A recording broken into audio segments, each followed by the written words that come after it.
igihe mwazengurukiye umusozi kirahagije, haje igihe cyo gucyamika.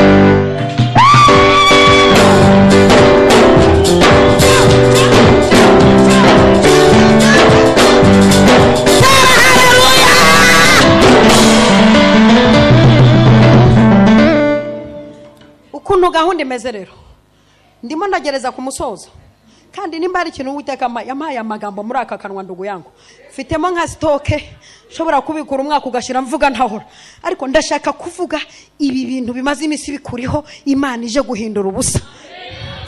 Ariko byandika ahantu uvuge ko bihindutse ubusa, inzara ihindutse ubusa, ubushomeri buhindutse ubusa, abarozi bahindutse ubusa, ibikurwanya bihindutse ubusa, ibikugendaho bihindutse ubusa, kugumirwa bihindutse ubusa, kudakora uko bihindutse ubusa, bihindutse ubusa.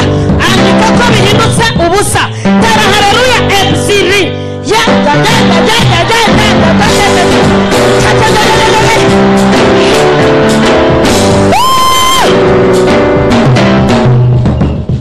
emeraze ashire ahubake na maternity kugira ngo ubyarire hafi wavuze ko utazabyara. Bizabera hafi ku irembo i Samariya, hafi y'uwavuze ngo iwanyu ntimukira. Bizabera hafi parking uzayubaka mwe parisere wamuriye. Bizabera hafi yabavuze ngo nta barokore baba bakire, turanze turabakiranye. Bizabera hafi ku irembo i Samariya. Ejo nk'iki gihe indengo y'ifu izagura shekeri imwe. Havumbukamo umugabo utagira ikinyabupfura, aravuga ngo naho amarembo y'ijuru yakinguka, ngo ibyo ntabwo bizakunda. Imana irangije iravuga iti wowe kubera amanyama ufite wo gupfobya ibyo natumye umuhanuzi, uzabirebesha amaso ntuzabirya. Ejo niko byagenze, abantu uwo mugabo hasiga agatwe, abantu babona ibiryo. Ejo nk'iki gihe ndabona ubutabazi bwihuse ku bantu bari hano. Ejo nk'iki gihe ndabona gutabara kurabonetse.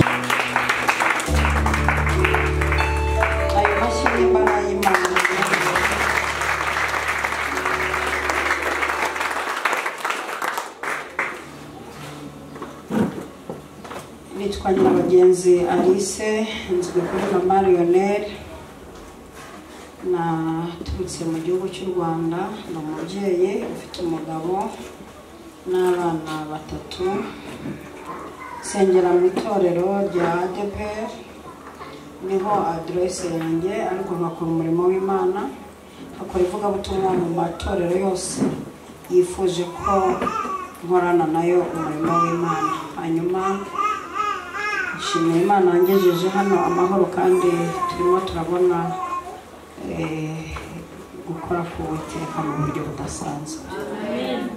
Hanyuma ndongera gushimira kandi mama wacu, mama Prezant, akomeje kumpa amahirwe yo gukomeza kuvugira imbere y'Imana n'imbere y'itorero ashombye. Imana iguhe umugisha cyane, ndagukunda, ubuntu buri muri wowe n'umutuzo uva ku Mana, no kumenya kujera ibihe mu bakozi b'Imana, ukamenya gupanga. Uri umukozi w'Imana w'umunyabwenge bwinshi, ndagukunda. Imana iguhe umugisha, kandi namwe mumfashe kumushimira wantoranije mu gihugu kirimo abakozi b'Imana bangana kuriya, akantumira. Warakoze. Tugiye kuganira amagambo y'Imana dusanga mu rwandiko rwa mbere Pawulo yandikiye Abakorinto, mu itorero ry'i Korinto, igice cya mbere umurongo wa 28, igice cya mbere umurongo wa 28, igice cya mbere umurongo wa 28. Kandi n'amakorari ya hano Imana yahumugisha, mwarakoze kuva ku munsi wa mbere kugeza uyu munsi, muri gukora umurimo w'Imana byiza cyane, muri intwari, muri gukoresha imbaraga nyinshi twabibona. Imana ibahumugisha, abacuranzi n'abatekinisiye, umutekinisiye w'ahangaha yubahwe rwose. Imana imuhe umugisha, kandi nanjye ndakubashye. Ari he ngo mukore mu ntoki? umutekinisiye ushinzwe tekinike bino ngukore mu ntoki ndibuze no kuguhesha umugisha wa kibyeyi Imana iguhe umugisha kora mu biri ibiganza by'umukozi w'Imana Imana iguhe umugisha impamvu ngusabiye umugisha nuko ukora ibintu bikurimo ukora ibintu mu kinyabupfura uri n'umwuka w'Imana abantu benshi dukorera ivugabutumwa duhura n'ibigeragezo muri mikrofone ariko kubera ko watunze ibigeragezo bya mikrofone Imana iguhe umugisha abacuranzi banjye rwose mwicare ku nanga murabizi ko nkoze muri matiyeri z'imiziki ndakunda umuziki cyane kandi nkunda gutazira Imana kuko nabibahayemo ubuhamya ku munsi wa mbere mpamvu nshimiye n'umutekinisiye hariho imyaka myinshi maze mu ivugabutumwa hari ahantu ugera ugasanga umutekinisiye yibitsemo abazimu utashobora kandi ugasanga niwe wenyine ubizi mu rusengero yabona umukozi w'Imana atangiye kuzamuka mu birere by'amavuta akamanura mikrofone hariho igihe kimwe nagize ibigeragezo byabo bintera gushaka umuntu unyigisha kubikora noneho nabona atangiye kuzana ababazimu nkamwicaza nkabyikorera nk'ijwi nshaka rero ukuntu bikora Imana iguhe umugisha hariho n'ubitekinika mu kanya ukumva birakoroye birapfuye ukibaza se n'umuhungu Imana iguhe umugisha muzamukunde ninagenda muzakomeze mumukunde akora neza cyane mwahageze se ahandi n'ubu hari abantu barimo bashyuhaguza bafite amatsiko bataravuga ryari nuko naje mvugira Imana kandi no ku mugoroba ndi bubasengere mbarambitseho ibiganza kandi hari ibintu Imana yakoze n'ibindi ikomeje gukora iki kirere kiri guhindiramo ingabo zikaze iki kirere kiri guhindiramo ingabo zifite ubutabazi bwihuse hanyuma mwahageze hahandi mu bakore n'aba mbere igice icya mbere umurongo wa 28 muze kumfasha nabonye Bibiliya z'ikinyarwanda n'iz'ikirundi hari aho bidahuza imirongo reka nsome twumve ko duhuza haravuga ngo kandi n'ibyoroheje byo mu isi n'ibihinyurwa n'ibitariho Imana yarabitoranije ngo ihindure ubusa ibiriho namwe niko uwo murongo uvuga mumbabarire yagiye umuntu unsomera mu kirundi numve kiraryoha pe ikirundi kiraryoha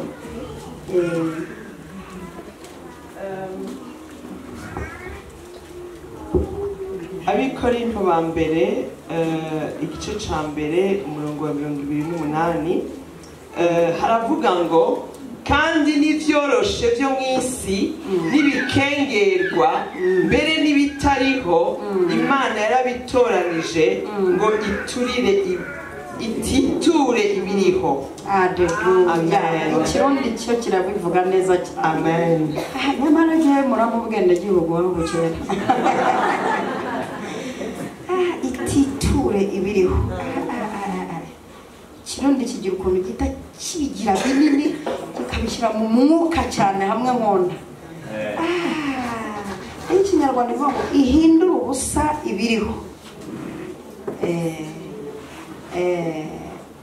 Rero kubera ko naje kubabwiriza ndi umunyarwandakazi ndabivuga mu kinyarwanda cyane. Akantu niyo nshaka kuvuga ngo ihindura ubusa ibiriho.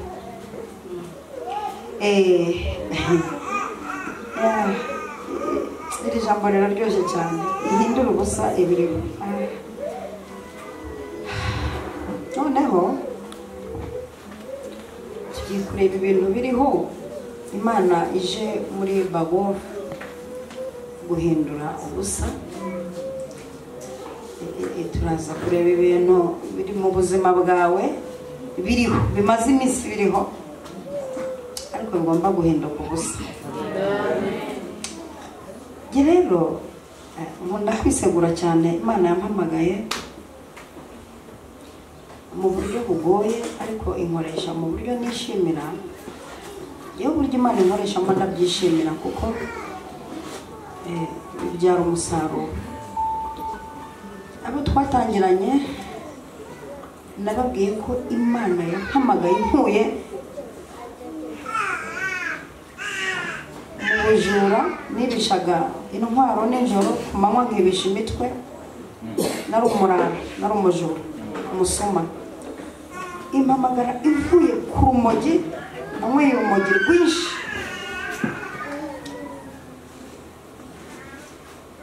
Impamagara ndwana, ngiye kurwana narabyize mukaratika ndwana mu buryo nabyize, ariko usinyirwana ariko nirwanaho. Hari igihe biba ngombwa umuntu akirwanaho ariko sinyirwana, gusa nirwanaho bibaye ngombwa. Ntabwo umujura yantera ngo ntere haleluya, nirwanaho. Imana impagakiza ifatiye mu rusengero mu mwaka w'igihumbi kimwe magana cyenda mirongo cyenda na kabiri, nje kwibamo impagakiza, mfatiramo impagakiza. Impaye agakiza ikora ikintu cyiza cyo kungerageza, ikigeragezo gikaze imyaka 11. Nimvuga ngo ikora ikintu cyiza, umuntu utarahuye n'ibigeragezo ntabwo mpamya ko akomeye mu byarimo. Mbabaririra ijambo ndisubiremo. Umuntu kugeza izi saha unyicaye imbere utarahuye n'ibigeragezo ngo nabitindemo ave muri kimwe ajye mu kindi, anakimaranye n'igihe kinini, ntabwo mpamya ko nanamugira inshuti yanjye magara. Namusuhuza, namugurira ifana, ariko ntabwo namugira inshuti magara. Namaze imyaka 11 narakowe, umugabo yarigendeye Uganda, Tanzania, Burundi, Kenya, atwara ibikamyo bya rukururana. Iyo myaka 11 nyimara nicaye mu rusengero ahantu haba abantu bamwe bakunda kuvuga ugira ngo ni n'indwara barwaye. Hari abantu bavuga ukagira ngo ni uburwayi bafite, ukagira ngo atanavuze yagwa muri koma. Ninda gushaka ndi inzobe, uzi gutinda gushaka uri n'inzobe.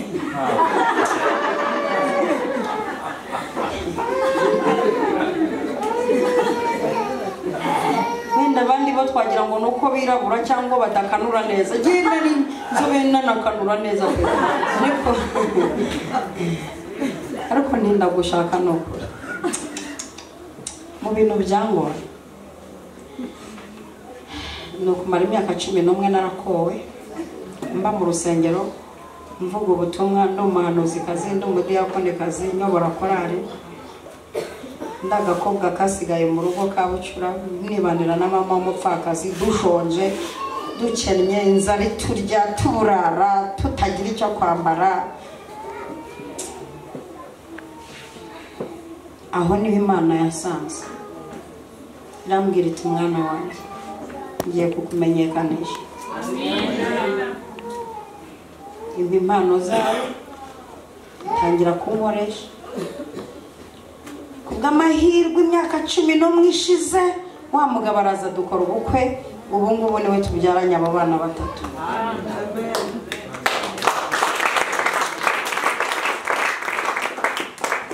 Aho simatinze ukurikije ibintu numva biremereye muri jewe bigiye gukoreka aha hantu.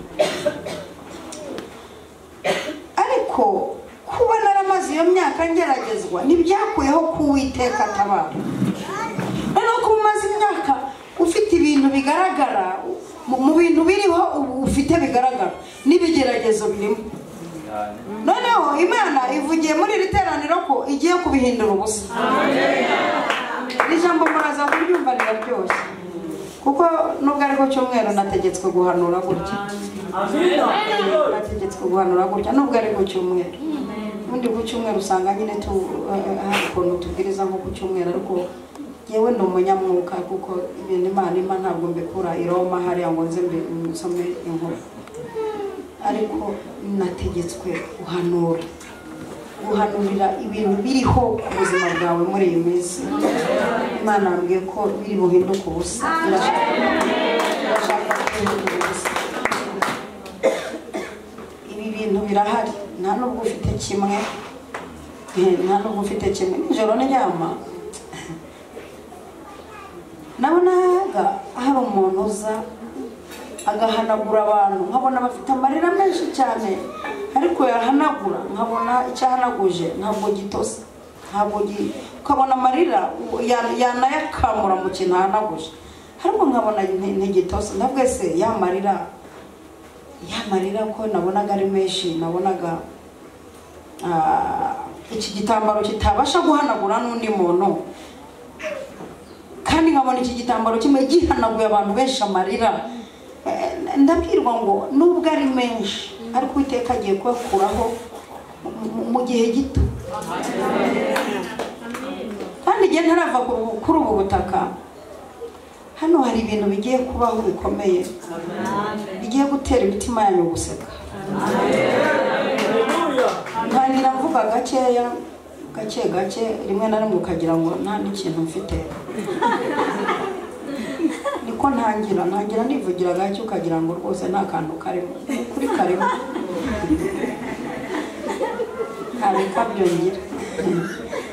abikabyongera. Namenye ko ibikabyo bigira abahanuzi bashonje, njye nta nzara mfite. Hari n'ababigira kubera ko bashaka ko bemerwa kuba ari abantu badanje. Imana niyo burya yadanje muri twe, itaduhaye amahirwe yo kuyitumikira nta kintu twavuga, ariko ndi kumva afite ubuhanuzi bushaka kundusha imbaraga. Niyo mpamvu ndi kubitwaramo neza ko hari ibintu biriho ku buzima bwawe, biriho mu rugo, biriho mu kazi, byagize n'ingaruka kuri famiye, biriho ibi bintu biriho nshaka kuhanurira. Ni ibintu bibi bikuriho, bibabaza, biryana, biguteje impagarara, bitumye utagira amafaranga uri umugabo, bitumye uba umushomeri warize, bitumye urwara indwara z'abantu bakuze ukiri muto.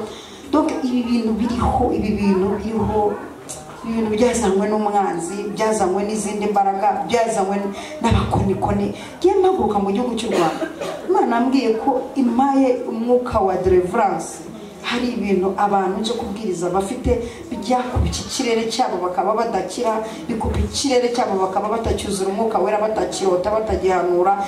Ibi bintu byaje bigafata abantu bikabashyira, bigaca umurongo ntarengwa. Imana ambwiye ko nje gusenya, kandi ndumva kuri ko ibi bintu biriho byatumye utuzura umwuka wera, utagira ijambo mu rugo iwawe, utagira ijambo muri quartier, utagira ijambo mu kazi, utagira ijambo mu bantu uruta n'abakuruta, utagira ijambo muri famille. Ibi bintu biriho kuri iki cyumweru mbere ya saa sita nibwo bigiye kuvaho, kandi abantu bakamenya ko nushaka nkurira wakaka. Nateguye nk'umuvugabutumwa wize Bibiliya, ariko ndajya nyuzaho ntera akajisho n'umwuka wera afite ibintu byinshi ari buzana. Igizayo abantu bafite n'amatsiko yo kundeba, nuko ndesha ndi mugufi ariko si mugufi cyane, ndanabyibushye ariko simbyibushye cyane nk'umuntu udatekereza. Gusa ngira roho nziza ntabwo shihangira icyo rwose, nta roho mbi ngira, mba numva ntayo. Namenye ko umutima wanjye nta n'ibiro bibiri ufite, rwose nkushyizemo ibintu bibi, mwibaze nkushyizemo nk'ibintu bibira. Ubundi jya umenya ko umutima ufite udapima n'ibiro bibiri. Nuza kuwufata ukawushyiramo ibyaha, ukawushyiramo ibintu bibi, wigora umutima wawe ni muto. Ahubwo uprofita, ujye ushyiramo ibintu byiza mu mutima, kuko ujye ushyiramo ibintu byiza. Noneho ndashaka kuganira uyu munsi, ikiganiro mfite, ndashaka kuganiriza ikintu kimaze iminsi kikuriho, cyatumye utatega ngo ujye gusura famiye kubera ko nta kintu wayiha. Nicyo kintu numva nshaka, ndi mu mafuta yo kuganira n'iki kintu gitumye udashyira umwana wawe mu kigo cy'amashuri wishimiye. Iki kintu ndumva ngifitiye ikiganiro kandi ikiganiro gifite umuriro udasanzwe. Iki kintu gitumye utagira imodoka kandi uzi kuyitwara. Iki kintu gitumye utagira amahoro mu rugo iwawe kandi utazi ikibitera. Iki kintu gitumye bakora ubukwe muri famiye ntibakuzanira invitation kuko bazi ko nta n'igihumbi wabatwerera. Iki kintu nicyo nshaka gutangariza ko kiri buhinduke ubusa kuri iyi tariki.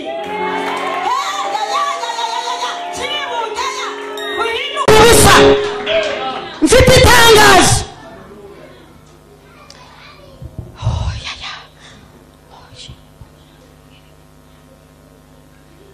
Uzi kubana umuntu amara imyaka 38 ku kidendezi, nta murwaza afite, cyo ni kimwe. Cya kabiri, indwara afite ntaho afite ajya kuyivuza. Icya gatatu, ari iruhande rw'aho abantu bakira. Sikona abantu batabarirwa mu rusengero ubamo ntutabarwe. Ari iruhande rw'aho abandi bakirira ku kidendezi. Niyo kihindurije niwe ubibona mbere, kuko ari iruhande rwacyo. Nta bushobozi afite bwo kujyamo, nta nubwo afite umunagamo. Iyi ndwara amaranye imyaka 38 yatumye abantu bamuvaho.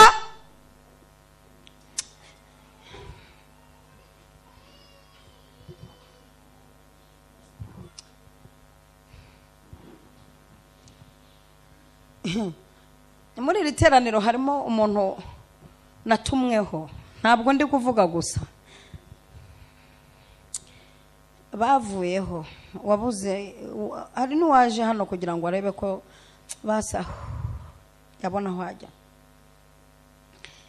Aha yicaye mu myaka 38 iyi ndwara yimaranye, ntafite umuntu umubwira ati wanyweye icyayi.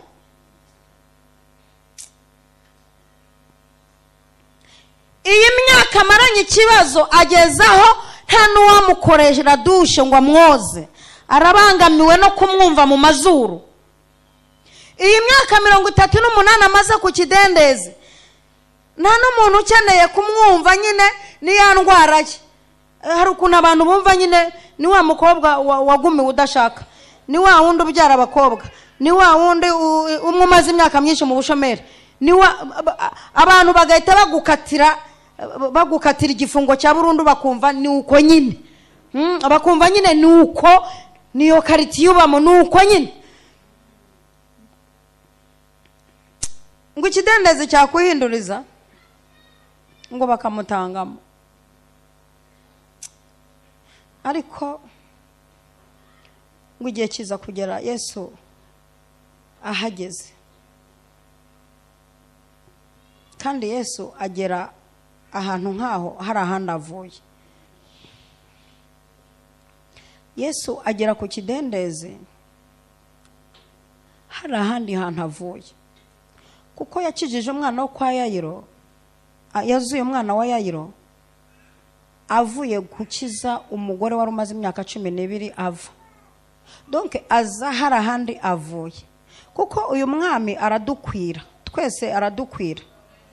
Nta bintu byo kuvuga ngo afite utuntu duke, ngo afite imbaraga nke, ngo turasaranganya. Afite ukuntu adukwira abera hose icyarimwe, ariko akagira akantu mukundira ko kuza ku muntu umaze igihe mu kibazo, urwana n'ibintu biriho byagaragaye. Ibi bintu biriho byagaragariye sosiyete yose. We afite ukuntu iyo yaje kuri uyu muntu akora ikinyuranyo n'ikimenyerewe, akora ikinyuranyo n'icyo batekereza, akora ibinyuranye n'ibyumviro by'abantu.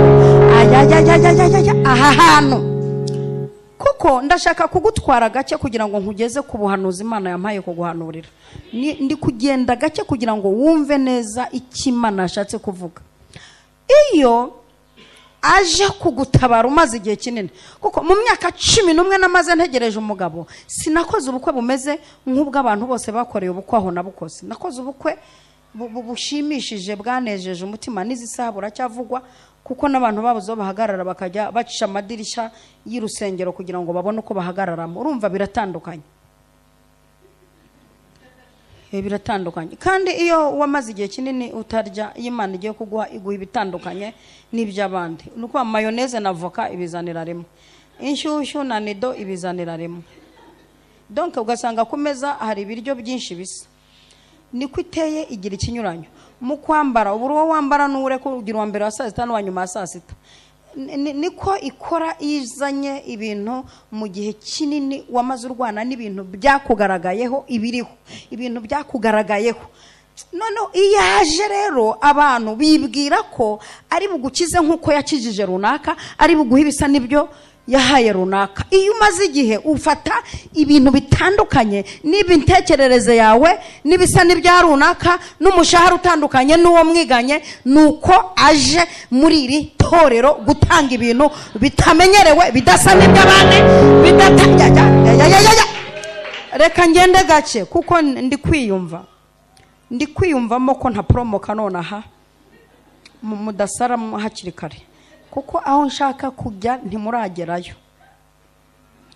Ndashaka kukugeza ahantu wumva ugiye guhabwa, gusubizwa, gukizwa, kuzura umwuka wera, kugira impano bitandukanye n'ibimenyerewe mu maso y'abantu uzi.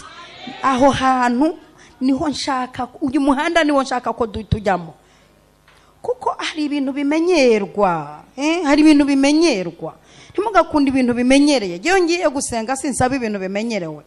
Iguha imodoka isa n'iyawe, inzu isa n'iyawe, umwana usa n'uwawe nyine, urumva amafaranga yawe nyine yawe apana y'abandi, ube wowe. Nusenga jya usaba kuba wowe, ntugasabe gusa n'uriya, wikwifuza ibintu by'uriya kuko ntabwo uzi inzira yanyuzemo ngo abibone.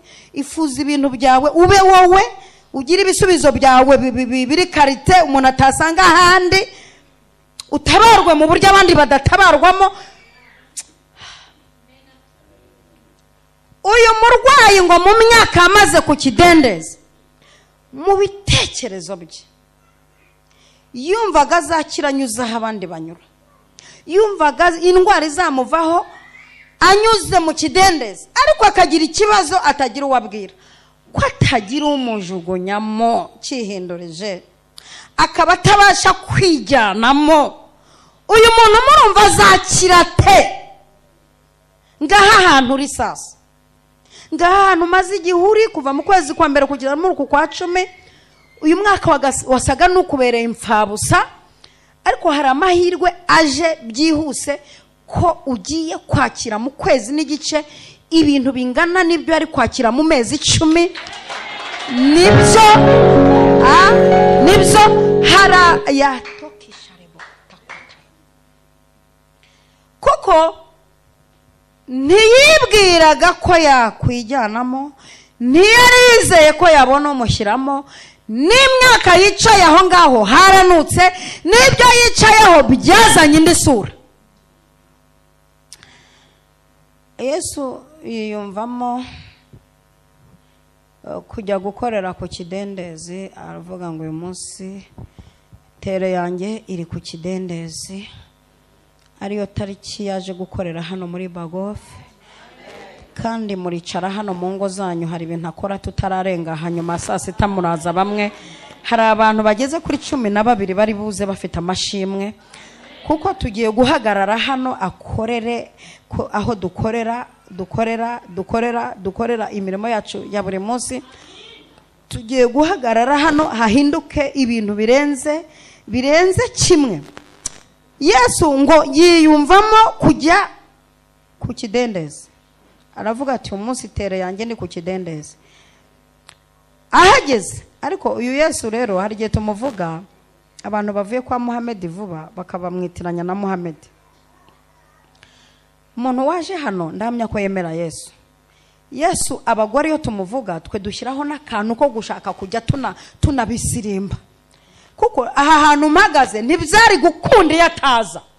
Bahagaze mu ijambo yavuze ngo mwese abantu barusha n'abaremerewe, umwenda ukengereje ahera utabukamo 2, uhereye hejuru ugera hasi, twese twinjirayo.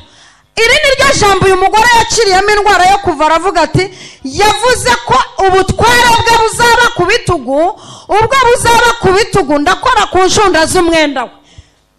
Kandi afite ukuntu yaje. Yesu ntabwo yaje cyenyege, ntabwo yaje nk'utunguranye, yarabanje arabivuga, atuma abahanuzi ati mugende muvuge konje. Aravuga ngo duhawe umwana w'umuhungu, uwo ni Yesaya, ubutware bwe buzaba ku bitugu, azitwa igitangaza, umujyanama, Imana ikomeye, data wa twese. Yesaya aramuhanura, arangije afata amubonye. Satani yari yarakoze ikintu kimeze nk'agasuzuguro ko gufungira abera ikuzimu, ahora abashinyagurira babwira ngo uyu mwami ngo azaza ryari, ngo ababature, ngo abankure mu menyo, ngo abazamure. Uyu mwami muhora muvuga. Abera bari bafite ibyiringiro ko umwami azaza akabazamura. Yesaya amaze guhanura umukiza, aramanuka apfuye atamubonye, ariko asanga abera, aramubwira ati nubwo muri gusuzugurwa nsize muhanuye, azaza azatuzamura. Hashize iminsi Simiyoni abwirwa n'umwuka wera, aramusanga aramubwira ati Simiyo, ati karame, nubwo ushaje ukaba ugeze igihe cyo kurwara za hypertension no gususumira, bikaba bigaragara ko waraze, watanze umurage, ariko ntabwo uzapfa udateruye umukiza. Nashaka azaza nyuma y'imyaka 100, ibi biganza byawe bizaterura umukiza. Simiyoni abibwirwa n'umwuka wera ko azaterura umukiza. Umwuka aramwongorera, arabimubwira, indwara zaza abadogiteri bati iyi ntikira. Umwuka wera ati nawe itakira azapfa ateruye umukiza. Indwara z'ibyorezo zikaza, COVID-19, ibiti kubitaho, ariko ntabwo apfa. Hari icyo navuganye nawe, ntabwo azapfa atakibonye. Ngo igihe kiragera ngo Simiyoni yinjira mu rusengero, asanga bateruye, bazanye umukiza. Arangije aterura ikibebe, arakireba, amubwiye ko azagiterura, ahita yisengera, yisabira gupfa. Aravuga ati noneho Mana usezerere umugaragu wawe amahoro, kuko iby'umwuka anyongoreye birabaye. Simiyoni arapfa, aramanuka abwira abera Satani yafungiranye, arababwira ati umukiza mutegereje ndamuteruye, size muteruye, azaza azatuzamura. Abera barongera bagira ihumure. Satani akaza umurego ngo azabazamura ryari. Abera bati uwamuteruye araha, uwamuhanuye araha. Mu minota mike uwamubatije Yohana ahita aza ati nsize mubatije. Lazaro w'i Betaneti arampamagaye, kuba ahari umucunguzi arahari, azatuzamura. Igihe kiragera Yesu uyu nguyu arabambwa, arapfa. Noneho uyu ndashaka kumukwereka mu muhanda agiye ku kidendezi, ku bantu b'imyaka 38, ngo apfuye. Satani araserebura ati ndamunesheje, ndatsinze, ndaserebuye. Ariko ari ukuntu Satani yigaga atabyumva. Ariko umuntu wese utagira umwuka wera ntabwo yiga byumva. Ubundi uyu mukiza ajya kuvuka, yavuze ko azaza, ijuru rirabitangaza ko umwami Yesu aje. Satani yohereza ingabo mu kirere, kuko yari yaramusize mu ijuru. Aravuga ati menye ko azaza, menye ko azaza, itangazo narimenye ko aje. None nohereje abazimu mu kirere, mu kinyanyagiremo, naza muzamunigire mu kirere. Hanyuma Yesu ahita abacanga, avukira i Betelehemu. Avukira i Betelehemu, umwana bategereje mu kirere, bashiduka ari uruhinja i Betelehemu rwavukiye mu muvure. Ubundi uyu mwami nkorera afite ukuntu asobanutse, ibi ndabimwubahira. Ubu bwenge agira, aya matekinike yakoresheje, ajya yakoresha abantu bagashiduka usubijwe utagiye kubasaba akazi, ahubwo bakaza kudepoza iwawe bagusaba akazi, kuko azana ibinyuranyo. Niko yambwiye ko ibi bintu biriho agiye kubihindura ubusa. Hari ibintu azanye. Haleluya! Murebe ari mu muhanda agiye kubonana n'umurwayi wamukuruye hari ukuntu network z'imibabaro yacu zimukurura aha hantu harumvuga n'umuntu ufite umwuka wera nimba ugifite amanyama y'ubusambanyi aha ngaho uratakaye kuko hari abantu baterana hano bifitiye amanyama y'ubusambanyi ari abanyabyaha baba mu rusengero hakaba n'abantu abari hano ari abatekinisiye bakora kwa Satani bakaza guhembesha ku Mana bakavuga ati nzajya nigira mu kabari mbyine nsambane nkora ibyaha noneho ninumva hari umukozi w'Imana uhesha umugisha ngeyo guhembesha uyu muntu uza guhembesha ku Mana yarakoze kwa Satani nta hantu wanditse rwose ugabanya ifemba ugabanya umururumba ibi bintu turi kuvuga biragusaba kubanza kubyinjiramo kakira umwami Yesu kugira ngo usangirire natwe kumbehe kuko ibi bintu twarabiruhiye utaza kwiryagagura twe twararuhijwe twarakubititse nshuti yanjye urumva please utaza gushaka kurya kuturusha kuko hari ukuntu tuvuga ngo Mana duha umugisha uvuye gusambana ati yego atiuduhe ukavuga ngo tera haleluya 6 zo kwakira umugisha ugakubitaho iya 7 kandi uvuye kunywa inzoga gabanya ifemba ubutumwa mfite n'ubuhanuzi mfite nubwo abantu bamaze imyaka myinshi barakubitikiye ahantu hari ibintu bibariho byagaragaye aba bantu nabatumweho hanyuma we kugira ngo ibi bintu by'Imana ubirye urabanza nawe ubikorere uragira ngo dukore uhembwa se urashaka ko dukora ukarya twebwe turi kubiserebura muri yari yarabitubwiye Imana yari yarabitubwiye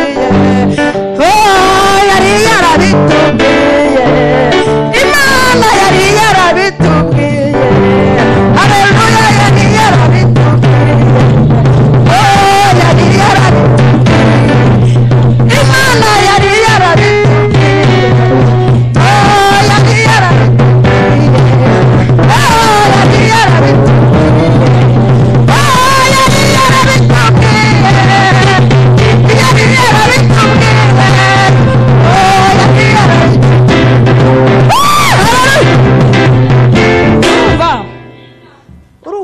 imyaka tumaze tuvuga ngo uzaza ryari mucunguzi turira tubogoza baduciraho imigane abo byakundeye badepoje bagahabwa akazi abo byakundeye bagashakira ku myaka myiza tani nkanjye wagiye mbura iminsi mike ngo ncure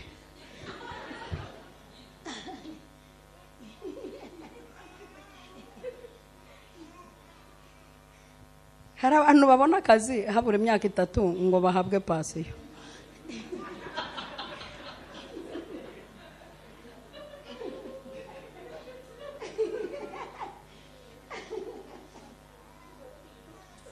ibi bisubizo rero biza habura imyaka 3 ngo ujya muri pasiyo nibyo ntashaka nagezaho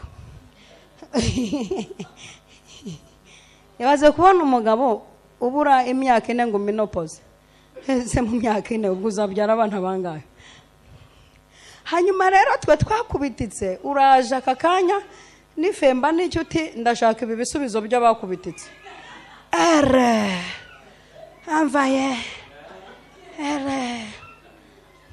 wari abantu bamaze imyaka 20 bakota minsi 30 yashira ati ndapfuye birarangiye none umazemo amezi 9 utanasenga Imana utanayikorera tugeze ku isaha yo gukurwaho igisuzuguriro n'inzoga ziri kukunukaho ngo Mana ngo nanjye ngumpe ngo kadastre ibyumba 7 na saro bazi no gusaba byinshi kuturusha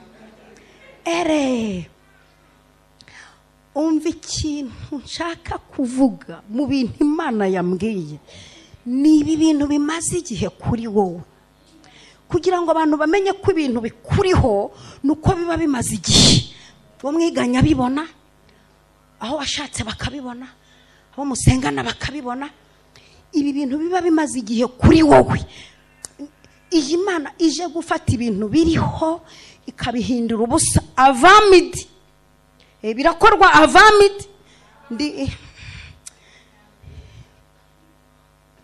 Yesu arangije aravuga ati umunsi ndumva ngiye gukorera mu bantu bamaze igihe kinini bababaye. Gusenga kwabo narakumvise, gusenga k'uyu mugabo narakumvise, imyaka 38 ndaceceka bagira ngo sinumvise. Amagambo amushiramo ageze ubwo ameze nk'utazongera kunsenga. Ndabizi ko ntamusubije, ariko nubwo ntamusubije namwoherereje imbaraga zimufasha gutegereza igisubizo. Nubwo uyu muntu ntamusubije, namwoherereje inshinge z'ibinya zimufasha gushinyiriza, ku buryo abantu babona apfuye ariko wakumva adapfuye, ku buryo abantu babona asaze ariko wakumva akomeye, ku buryo abantu babona birangiye ariko wakumva biratangiye, ku buryo abantu babona bitazabaho wakumva bibayeho, ku buryo abantu babona birangiye bakabona nibwo bitangiye. Namwoherereje imiti imusapotinga mu kibazo cy'igihe kirekire. Hamwe abantu bavuga ko azapfa bakavuga ati nzarama. Namwoherereje imbaraga. Turashimira Imana ko yabaye twoherereje imbaraga zituma tubona ikigeragezo nk'ikitariho, zituma tukirepetana, tukagikatana umuziki gihari, tukakiririmbana indirimbo gihari, tukagiterana haleluya gihari, tukabyibuha gihari, tukabinzara gihari, tukajya muri kaburimbo gihari, tukavuga ko Imana yera gihari, tukavuga ko igira neza gihari, tukavuga ko itabara kandi twa tutaratabarwa, tukavuga ko itanga ibiryo kandi dushonje, tukavuga ko yambika twambaye umwenda umwe. Iyi Mana twavuze ko itanga amazu tuba mu bukode, tukavuga ubutabazi itanga kandi twarakubititse. Uyu munsi yaje tera haleluya, yaje uyu munsi yaje. Uwo twategereje kuva kera yaje. Uwo twavuze ko agira neza twaburaye yaje. Uwo twavuze ko yambika twambaye ubusa yaje. Uwo twavuze ko akoresha amakwa bacu bari gutwara inda z'indaro yaje. Uwo twabwiye abantu ko atanga urugo kandi zarasenyutse zacu yaje. Uwo twavuze ko atanga akazi kandi tumaze imyaka 7 mu bushomeri yaje gukorera mu kibazo cy'igihe kirekire, aje kubagaho, aje gufata ibintu byariho ku buzima bwawe, ibyatumye utaba inzobe, ibyatumye udatabarwa, ibyatumye utagira agaciro. Imana iravuze ngo ije kubihindura ubusa. Tera haleluya uhagaze ku maguru yawe abiri, ije kubihindura ubusa. Ije kubihindura ubusa.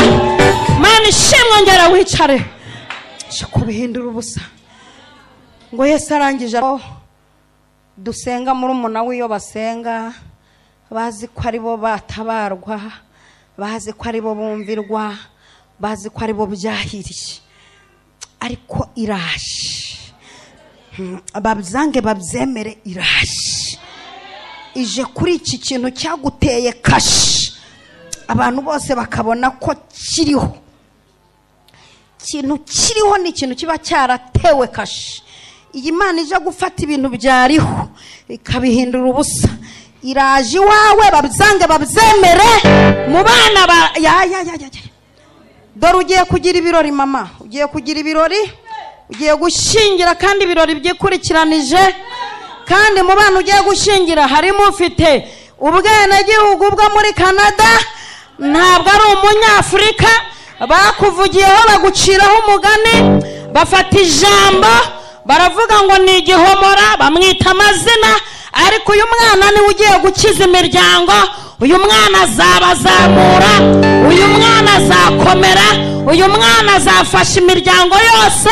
Kandi uyu mwana muri we harimo umugisha, harimo umugisha munini. Imana ishimwe, mutere haleluya ebyiri mutunze ibiganza.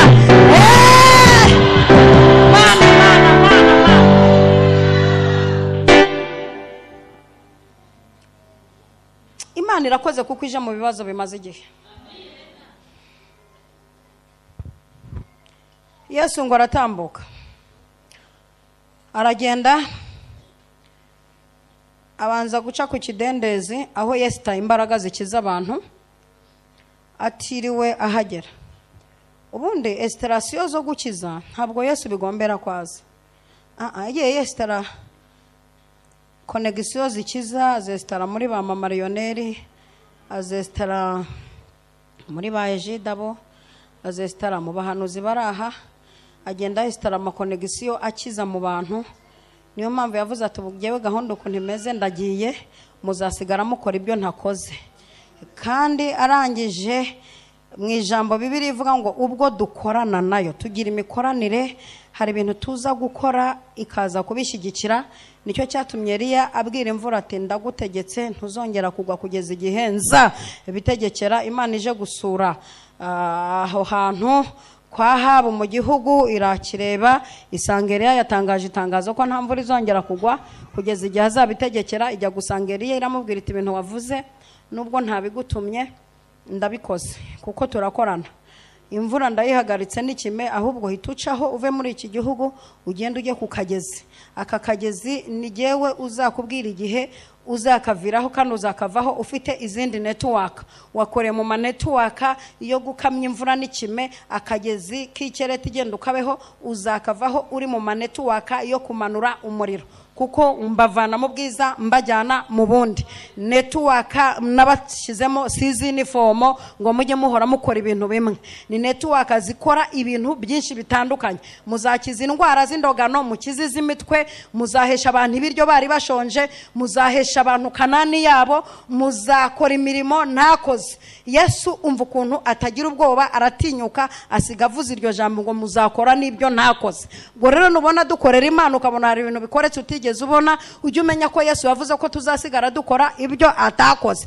Ino hari abadamu batabyara bagomba kubyara, twabarambitseho ibiganza. Hari abantu bafite umwuka w'ubukene bagomba kubushira, twabarambitseho ibiganza, kuko turi intumwa mu cyimbo cya Kristo. Uyu mwami Yesu arangije aratambuka aravuga ati uko biri kose ndanyura ku kidendezi, hari umuntu umaze iminsi ankurura. Network ze ziri kunkurura, kandi network ze ziri kunkurura nkazibona ko amaze iminsi mu kibazo, adafite mwene wabo bamucitseho, adafite umusapotinga n'umunagamo. Arangije acayo, ahageze aramubaza. Ako ndashimira Yesu ko abanza akanaganira n'umuntu. Uba amasezerano dufite niya dukomeza niho hagize ikiza duhita tuvuga tuti Imana wibuke ko watubwiye. Ijambo yatubitsemo ridutera kureba urupfu nkaho rutaraza kandi rwatugezeho kubera ijambo yavuze.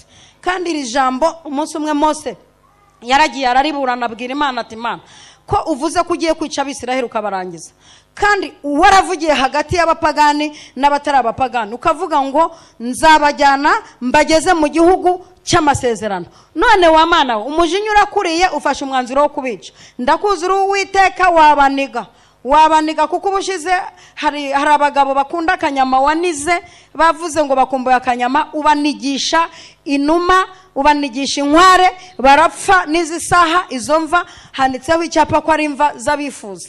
Hariya warabanize ndabibona ko udakina ushobora kubarangiza.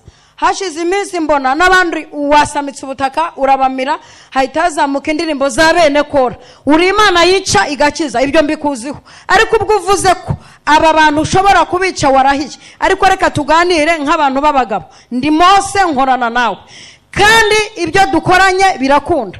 Ibi bintu byose ni wowe wanshoye, waranshese unyohereza kwa Farawo, unshomekaho umusemuzi kubera ko nidedemangiraga. Uransapotinga wohereza indwara, wohereza ibiceri, wohereza ibintu bituma amazi ahinduka amaraso, uransapotinga. Inkoni nyihindura inzoka, imira inzoka zose zo kwa Farawo, waransapotinze nagiye mbibona.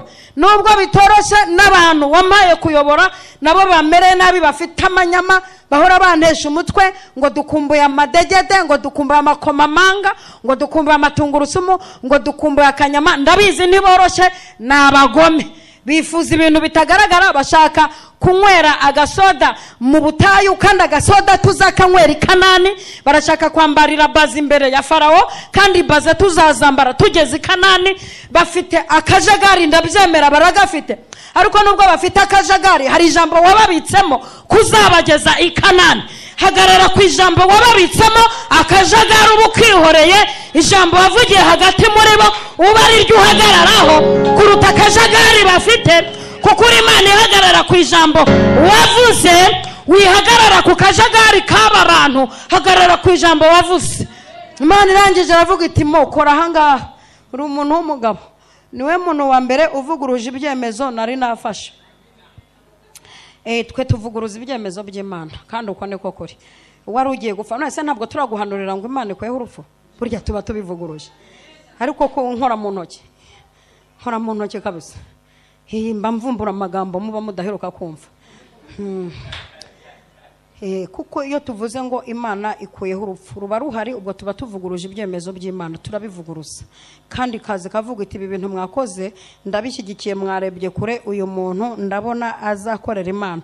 Kandi we turi kurebana wifashe gutya, muri we harimo impano zigiye kuvumbuka, ibyemezo Imana ifashe aka kanya muri riteraniro. Ubaye umuhanuzi wo mu rwego rwo hejuru, ugiye gukorana n'Imana mu buryo budasanzwe, ugiye kugira iyerekwa utigeze ugira, ugiye guhangana n'ibizimu byaho uvuka n'ibyaho washatse, ugiye guhangana n'ibizimu byo muri quartier, ibyaje mu rusengero byijijishije bivuye hepfo aho ngaho, uhawe imbaraga zo kubivumbura. Ugiye kugira n'umwuka w'amahane kuruta uwo mfite, ku buryo uzajya atinda kubikuramo, uzajya ufata ukajugunya hariya, Imana ikagushyigikira. Washyiramo jido iti Imana iti jombaho. Kuko hari umuntu wigeze gukoresha jido, afata ibigabo n'ibigore byarimo bisambana, Feneyasi abyicira ku ruhumbi, Uwiteka ati very good, jombaho kububisha intumbi zikaba zigaragaye, jombaho uri umuntu w'umugabo, nkeneye abantu nk'amwe. Nanjye nigeze gukubita umurozi, ndamukubita mva umugongo ndawumenagura, ku buryo amaze amezi 6 abamutanga amafaranga y'imiti. Numva Imana irambwita imise nguha imbaraga zo guhangana n'abarozi. Imana ikeneye abantu biyaminiya, ntabwo ikeneye abantu ba feki. Mugabanye ibintu mwigize. Imana ikeneye abataka, bakorana nayo, bavuguruza imigambi y'abantu, bavuguruza amadosiye y'abarozi. Imana ikeneye abataka batera aho abarozi babika ibintu tukabihishura, kandi ugasiga umuhaye umugeri ruseke ukayimena. Imana ikeneye abantu bafata ibyemezo bakavuga bati nta murozi dushaka muri quartier, twohereje umuriro uhatwika. Ibyo akoresha tubihinduye umuriro, inzu nishe yimuka reba hajya gutura, kuko aratuzengereje. Kuko turi mu mavuta yo kwimura ibizengereje abantu, tukimika ibibahesha amahoro. Igihe mwazengurukiye umusozi kirahagije, haje igihe cyo gucyamika.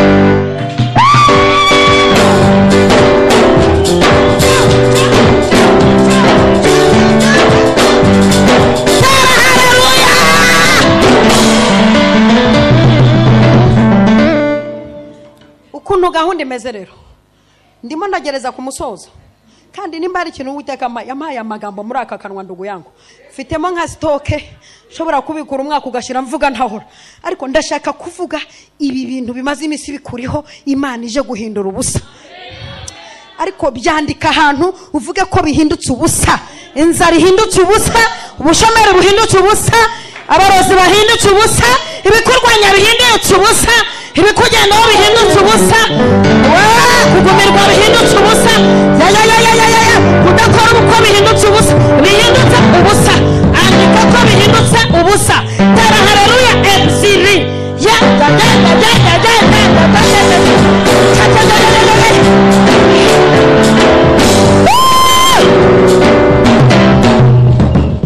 Yesu ahageze areba umurwayi, kuko niwe wari umuzanye, kuko mu bimuzanye icyo kirimo.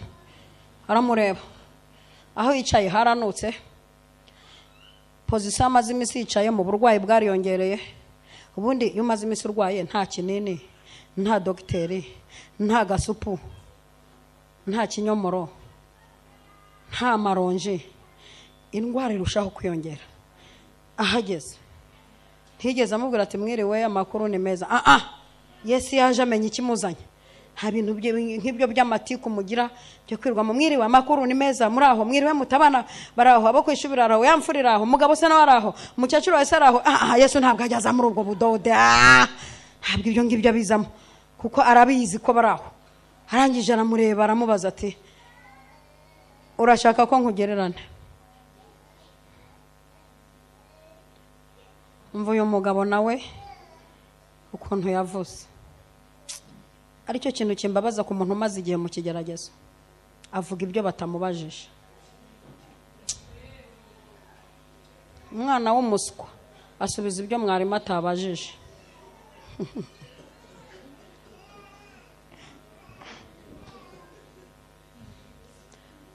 Urya munyeshuri utahana 0 abasubije ibyo mwarimu atabajije. Umwana w'umuswa asubiza ibyo mwarimu atabajije. Aramubaje turashaka ko nkugererane. Agiye kuzana amateko. Urabona ikidendezo cyihindurije, singira unjugunyamo, umwantangamo, kandi kondisiyo y'iki kidendezi iyo umwagiyemo cyihindurije ubwa ni ukira wenyine, kandi hari igihe gishobora kumara n'umwaka kitarihinduriza. Ubu n'amaso ararwaye duhora dukanuye tureba ko cyihinduriza. Hari abantu barwariye amaso mu bukode bareba ko babuvamo, bakanuye bareba ko byihinduriza. Hari abantu bakanuye amaso, umusore aragusuza ukagira ngo agiye kukubwira ngo joteme, ntabwo ari kirihinduriza, niyo mpamvu atakubwira ngo joteme nikiri.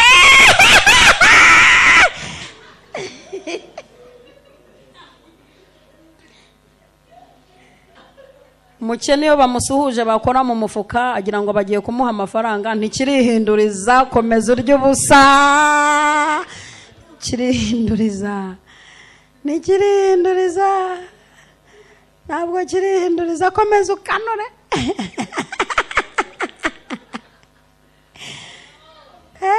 Umukene yagiye gusuhuza umuntu mu iduka, mucuruzi yakora kuri costume agira ngo agiye kuyimanura, ugakanura, ntikirihinduriza, ntayo yaguha. Komeza ukanure kibanze kihindurize. Iyo kitarihinduriza barya akanyama, we bakaguha imiteja cyangwa irengarenga kuko ntikirihinduriza. Komeza wambara ako gatenge ntikirihinduriza, ariko ukanure uconge ko kihinduriza. Iyo kitarihinduriza mugabo arakureba akabona uri icyo ntazi, gumya ukanure ntikirihinduriza. Nikihinduriza azakubwira ati shushube, sweetie, kiki, kibondo. Jewe cyarihindurije anyita kibondo mama, mazina nk'icumi mu munota umwe yaratwawe, yarahengamye. Bayiwe iyo kitarihinduriza urambagiza umukobwa kandi ufite uburanga bwiza. Umukobwa agatangira kwinjirira mu buzima. Ufite inzu, ufite akazi, uzankwa miliyoni, ufite imodoka. Kubera ko kitarihinduriza komeza ukanure. Nikihinduriza uzagera ku mukobwa ukubwira ati no hasi ndaharyama, pango bukwe, pango bukwe.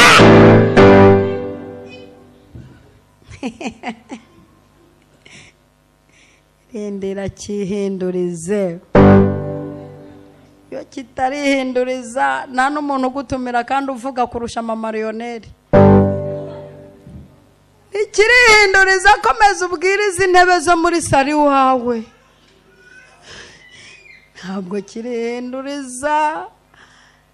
Ariko gumya ukanure kuko hari igihe kihinduriza nka rimwe mu myaka 3 cyangwa 4. Kanura. Ntabwo kirihinduriza iki kidendezi. Hari ukuntu nacyo kiyongoza kikamara umwaka wa 2023 kitihindurije. Ariko ntacyo chance no kukicaye iruhande ukiriho uruhande. Nikihinduriza uzabimenya. Kizihinduriza uhari, kizihinduriza uharyamye. Nubwo urwaye uri iruhande rw'ikidendezi, nubwo nta kigendura iruhande rwe. Umuziki uyu munsi mwawogogoje, ntabwo mu gitondo mwasinze. Muri kumva umuziki ufunguye urimo amutuzi twinshi. Reka twigire, ntabwo kirihinduriza ndabyibutse. Kangumye nkanura amazi.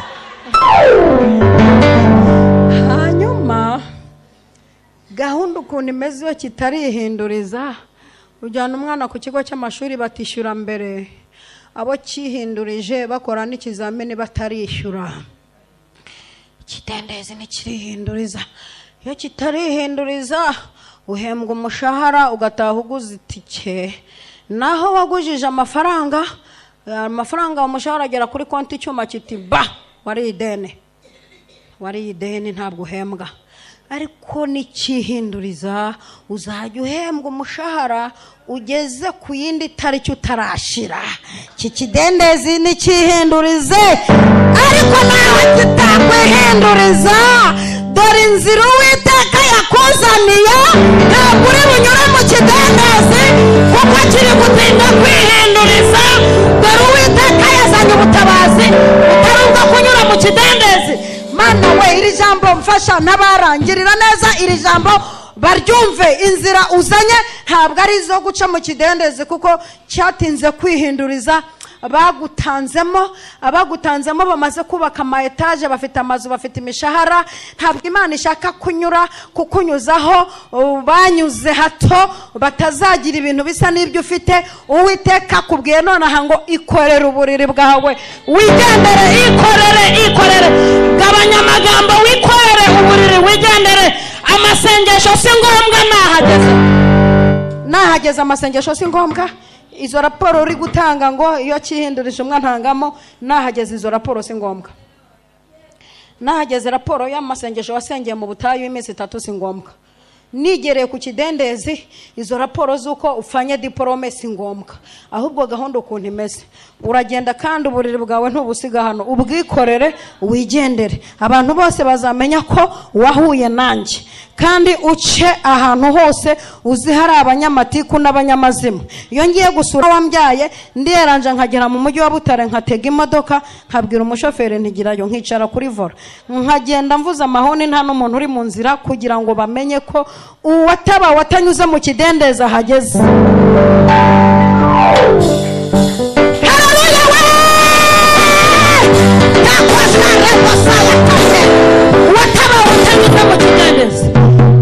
Dore Imana igiye kugutabara we wa Marinette, irambwiye ivuganye nanjye, mujye mwakira iby'Imana muhagurutse. N'umuyobozi ageze hano mwahita muhagurukira icyarimwe. Imana ivuganye nanjye nonaha kugiye kugutabara bitanyuze mu nzira z'ikidendezi, bitanyuze mu nzira zayo wize, bitanyuze mu nzira umaze imisi ucungiramo ngo iracaho. Imana iciye inzira ebyiri zitunguranye ku buzima bwawe. Imana itabaye inyuze mu nzira ebyiri. Uyu mwaka utarashira, Imana ivuganye nanjye ko igiye kukwambika imyenda mishya. 2, igiye kuguha ibikoresho byo mu nzu bishya. 3, kandi ibyo birabanzirizwa n'amafaranga ikuzaniye. Niko Uwiteka avuze. Gusenga kwawe kwa mu gitondo ukongere rya sengesho rya mu gitondo irikora ibintu, ariko ryongere urizamure kuri level ya danje, kuko gutabarwa byo uratabashye. Hari igihe uba mu kigeragezo gikaze, abantu bakakuvuga ngo urajya he, bakakuvuga ngo korera ngo ntibucya, ariko bugacya ukongera bugacya, n'ejo bugacya. Buraceye imbere y'uriya muntu wakubwiye ko utazamuvoma nariya mazi, utazatabarwa hari. Buraceye imbere y'uyu muntu wakubwiye ko uzapfa ntacyo ugezeho. Buraceye imbere y'uyu muntu wazanye imiti akagusiga akavuga ngo uzapfurwo. Buraceye imbere ye, ugiye guca mu maso ya barupinzi bakanuye amaso, ugiye guca mu marembo yabo uririmba. Bafashe ijambo, dore Uwiteka afashe ijambo ku buzima bwawe, dore agutabaye atanyuze aho bakekaga, aciye inzira aho zitari. Tera haleluya ebyiri zo kwakira ibintu Imana izanye. Oh, shareba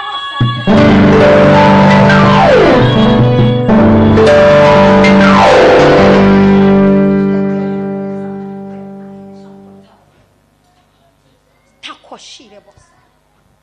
Hari ibintu byariho i Samariya, Imana iravuga iti nje gukuraho ibintu biriho mbihindira ubusa.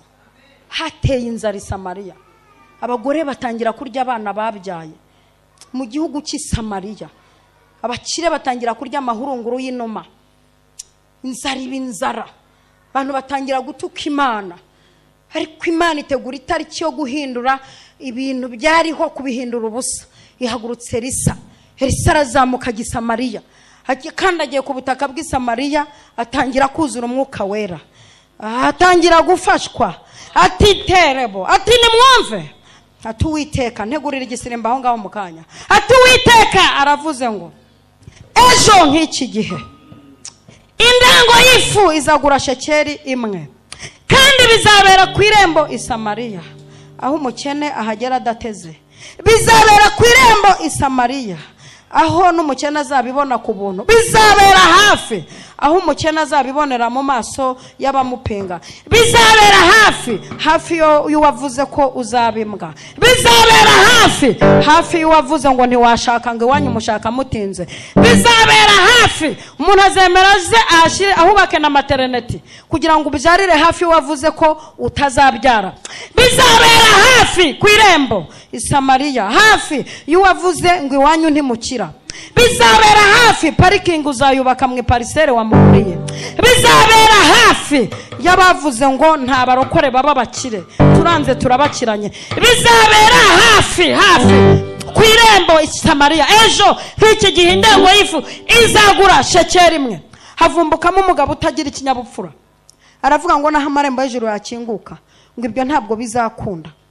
Imana irangije iravuga iti wowe kubera amanyama ufite wo gupfobya ibyo natumye umuhanuzi uzabirebesha amaso ntuzabirya. Ejo niko byagenze, abantu uwo mugabo hasiga agatwe, abantu babona ibiryo. Ejo nk'iki gihe ndabona ubutabazi bwihuse ku bantu bari hano. Ejo nk'iki gihe ndabona gutabara kurabonetse, gutabarwa kurabonetse.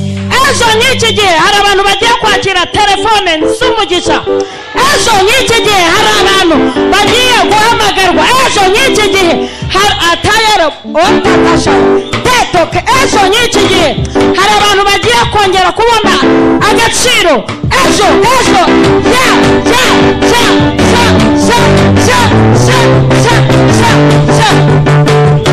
abarira mwiyana kure gutabarwa kurabonetse.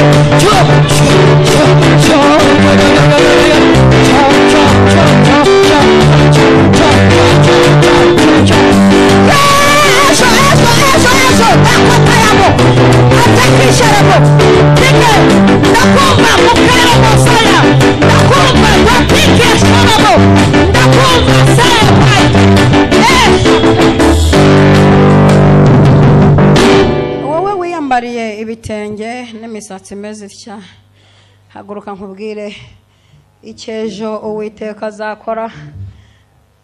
Hari igihe abahanuzi mubemera gake ariko mubo wemera gakeya, sindimo nabibonye ko amavuta yanjye uyemera.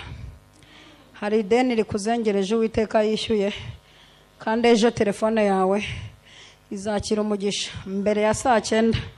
Uzagira ishimwe ku buryo karitsiye uzasakuza pe, no kubona nimero yanjye bizakugora kugira ngo uyibone, kuko ntukunda n'ikoranabuhanga ntujya ujyaho nihwiba. Ariko mu bantu bagiye gutabarwa ejo urimo, kandi ntabwo ari bya bindi bavuga ngo ejo y'Imana turahaza. Jewe iyo ari ejo mvuga ejo, kandi iyo ari ejo mba nabibonye ko ari ejo, ntabwo ari ejo y'Imana. Kandi Imana ihanduye icyo kintu kiri muri iyo etirisi yawe, icyo kintu kiri muri iyo etirisi yawe, uwo muzigo uhora wikoreye muri iyo nda, icyo kintu gihora kikubangamira buri kwezi, wagira ngo ni umurozi ufata ikintu yashyize ahantu akajya afishondaho yafishondaho ukagira ibyo bibazo. Imana imbwiye ko uhagaze aho ngaho igukijije iyo ndwara ndayiruzi. Kandi Imana ikurinze gusobanamara, ikurinze gusobanamara. Dore sinkubeshyara nta n'ubwo ukunda kunywa amazi, wanga amazi we.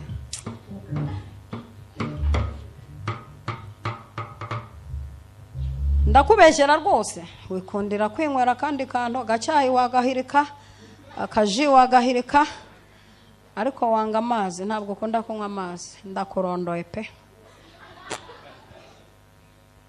Dore Uwiteka akurinze gusobana amara, iyo ndwara ayivanyeho.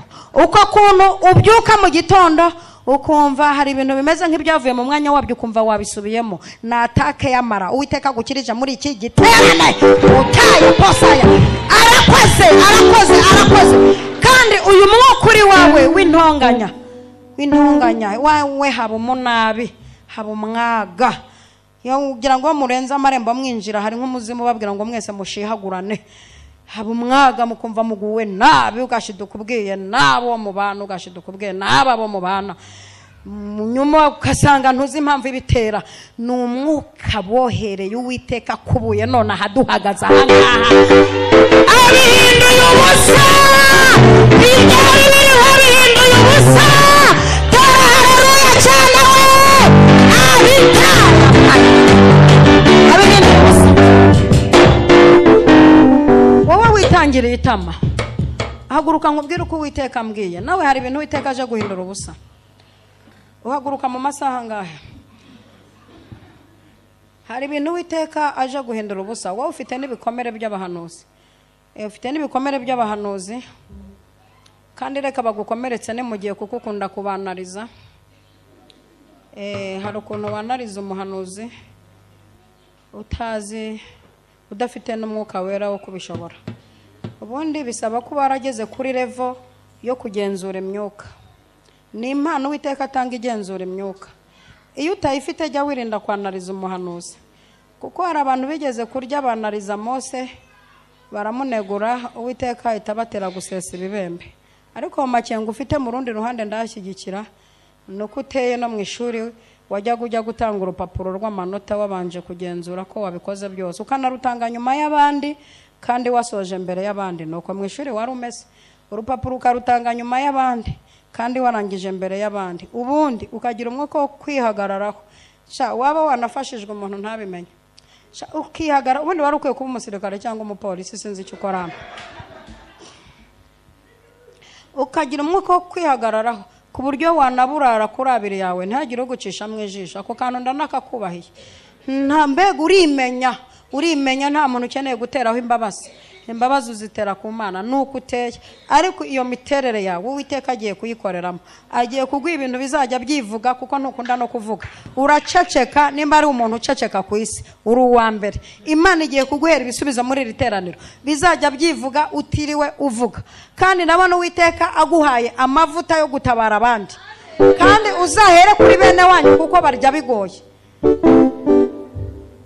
bene wanyu murashonje kweri niwe muntu wa mbere mbonye ufite bene wabo bakennye nari nzi ko ari iwacu dukennye aho mvuka ariko mbonye undusha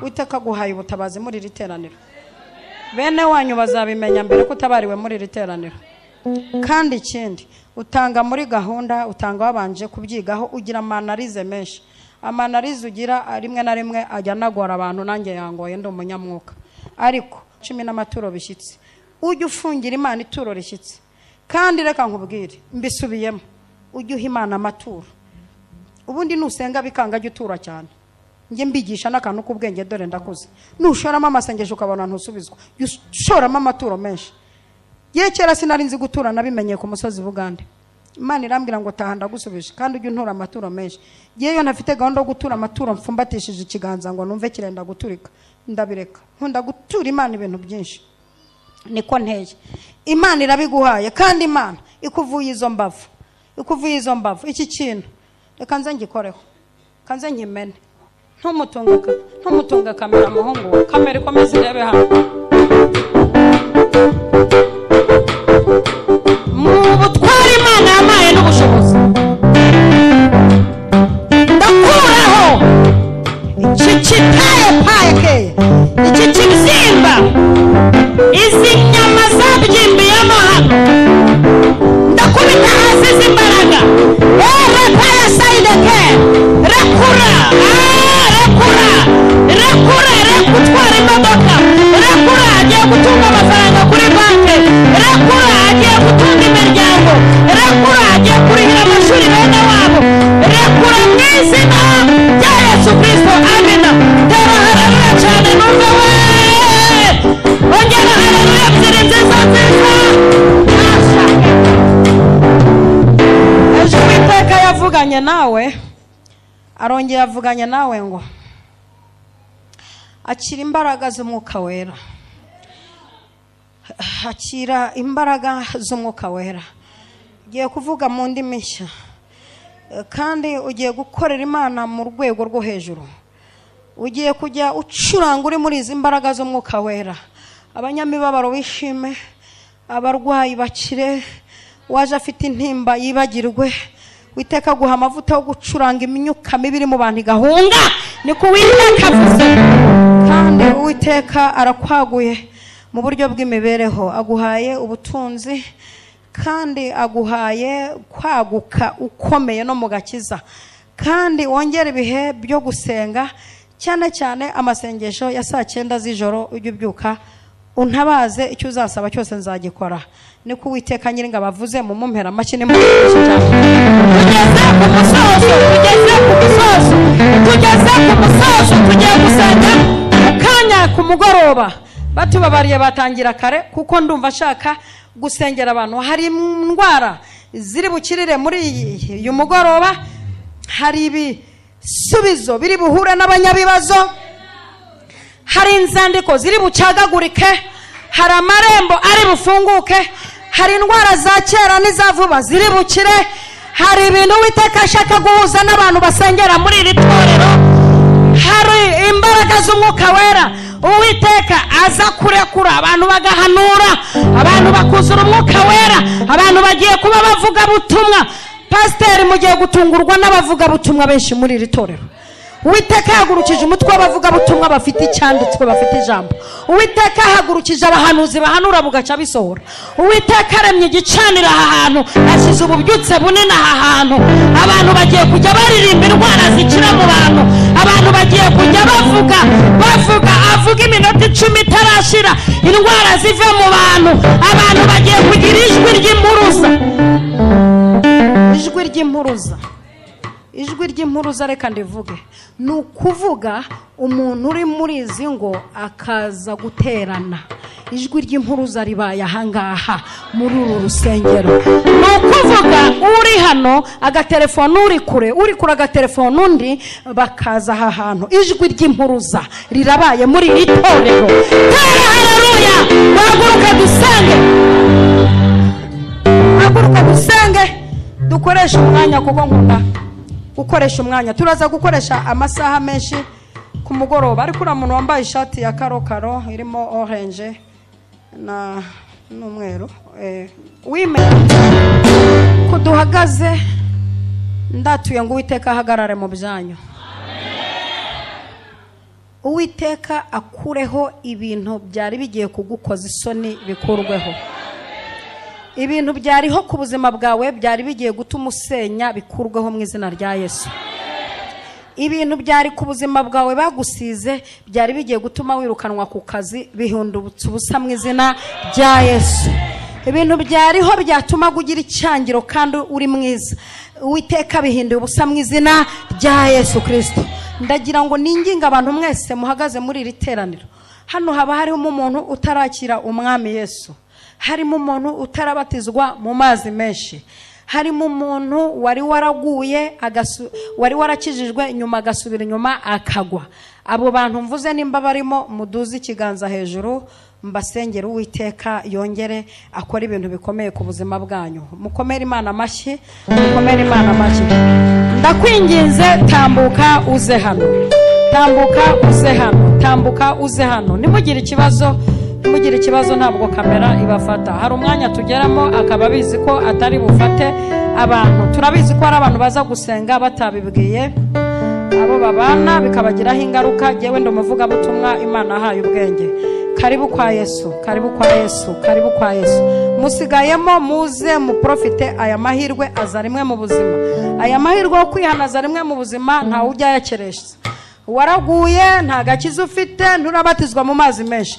Iyizire ngwino winjire mu rugo rw'Imana. Tukwakirije amashyi menshi cyane n'impundu, amashyi n'impundu nyinshi cyane. Karibu kwa Yesu, karibu kwandura ubusa. Tujye gusengera ibyifuzo. Ubushomeri buhindutse ubusa, indwara ihindutse ubusa, intambara zihindutse ubusa, kandi bihindutse ubusa. Atura ko bihindutse ubusa, intambara zihindutse, abakurwanya bahindutse, ibigeragezo bihindutse, indwara ihindutse, amadeni ahindutse, ubushomeri buhindutse, ubukode buhindutse, ibigeragezo bihindutse, ibikuriho bihindutse, umwanzi ukurwanya ahindutse, intambara yo mu miryango ihindutse, iyo aho washatse ihindutse, iyo aho uvuka ihindutse, iyo mu barozi ihindutse, inama zikugendaho zihindutse, inama z'abakonikoni zihindutse, inama z'abakurwanya zihindutse. Sakuza utere haleluya cyane. Sakuza sakuza sakuza sakuza sakuza sakuza sakuza sakuza sakuza sakuza sakuza sakuza komindoro komindoro sakuza sakuza sakuza sakuza sakuza sakuza sakuza sakuza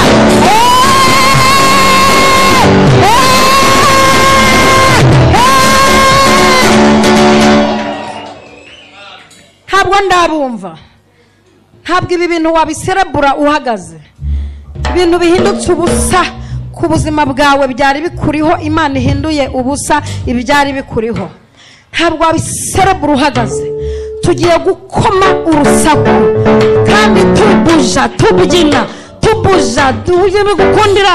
Nimba wikoza hirya ukikoza hino, nimba wiruka ariko bihindutse ubusa.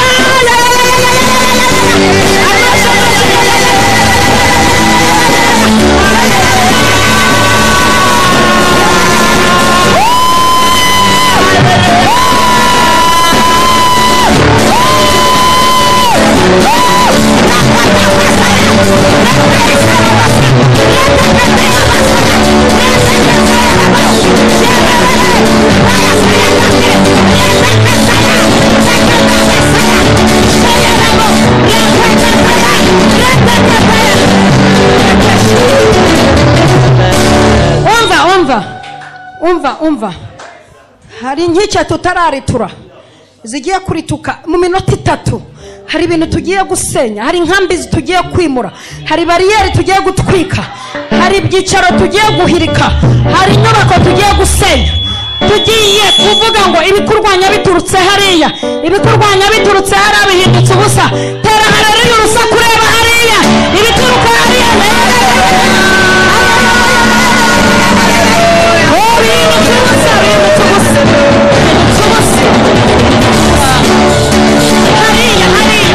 ibikurwanya biturutse hariya bihindutse ubusa.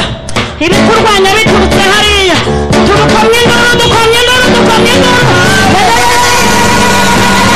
bihindutse ubusa.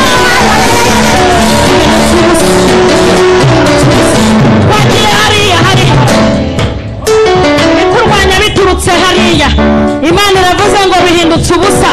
Koma amashyi n'inkondo nyinshi n'urusaku.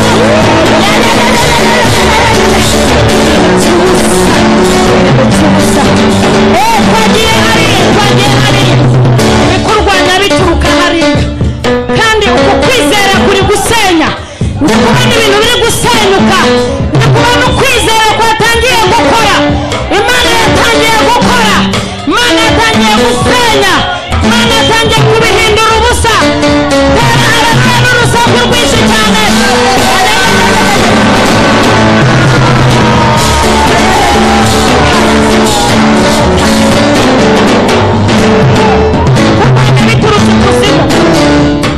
Bikurwanya biturutse kuzimu by'abadayimoni na Satani yohereza bihindutse ubusa.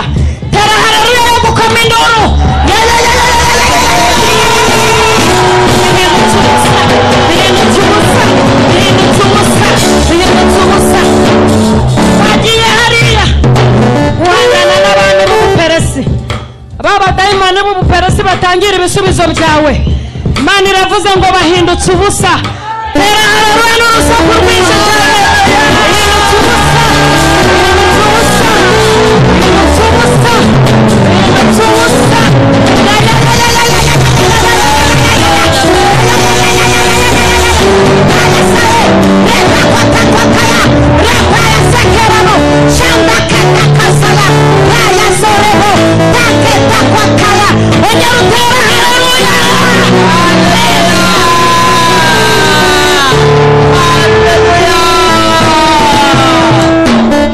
Andika ko bihindutse ubusa, bihindutse ubusa. imbaraga mu bana